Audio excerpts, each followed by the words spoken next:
sa inyo. Makitid lang naman. 1 feet lang yata yung tatapakan mo rito. Walang hawakan kasi dito eh. Delikado talaga eh. Masyado makitid tong area na to. Yan. Yan mo, yung pa ako, susukat ko. Yan lang oh. Kinilas natin.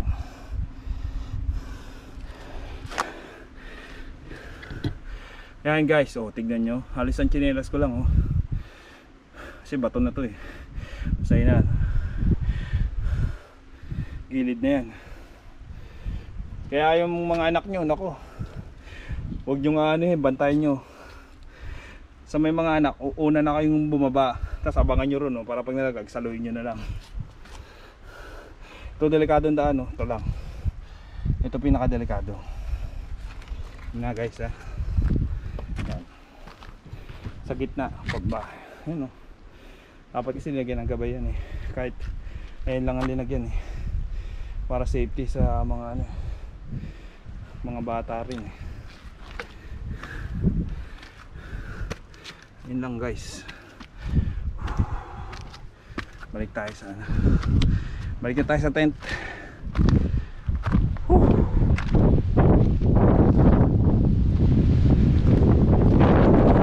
Yan dyan, dyan ka lang medyo malulay. Dyan.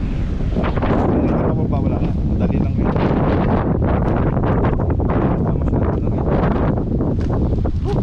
Yan tayo guys.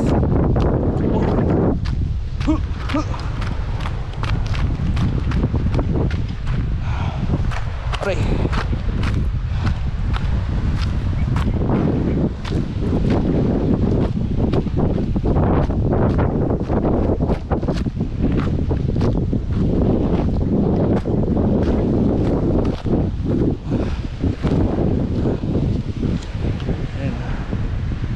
Yung tent namin lang oh, yun lang oh.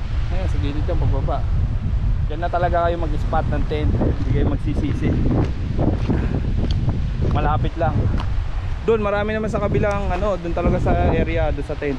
Kaso marami kayong katabi doon. Maingay doon.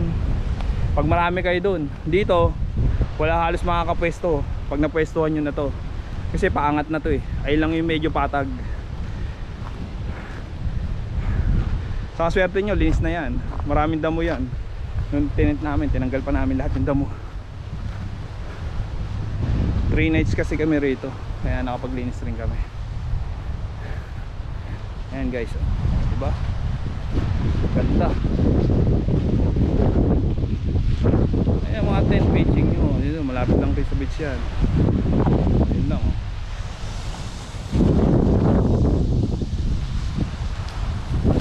Diba?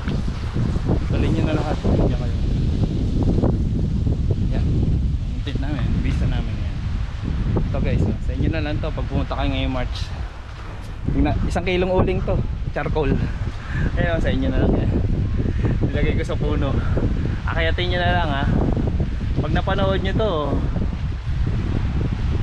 sa inyo na lang yan. Tapos comment nyo na lang sa akin na nakuha nyo yung uling ko. So guys oh, yan. Makapag bonfire kayo rito. Yan. Maraming kahoy dyan, kukuha kayo. Grabe. Yan dyan. Akayat lang kayo dyan. Hindi lang kami nakapagdala ng duyan eh. Maganda sana magduyan dito. Kahit ilang duyan dalhin mo pwede oh. Daming tatalian ng duyan oh. Kompleto. Hindi kasi dapat kami pupwesto rito sa beachfront eh. Kaya hindi namin dinala yung duyan. Dito pala sayang.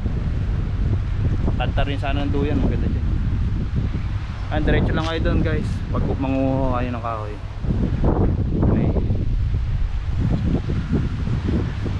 Okay na. Okay na. Ayun na guys.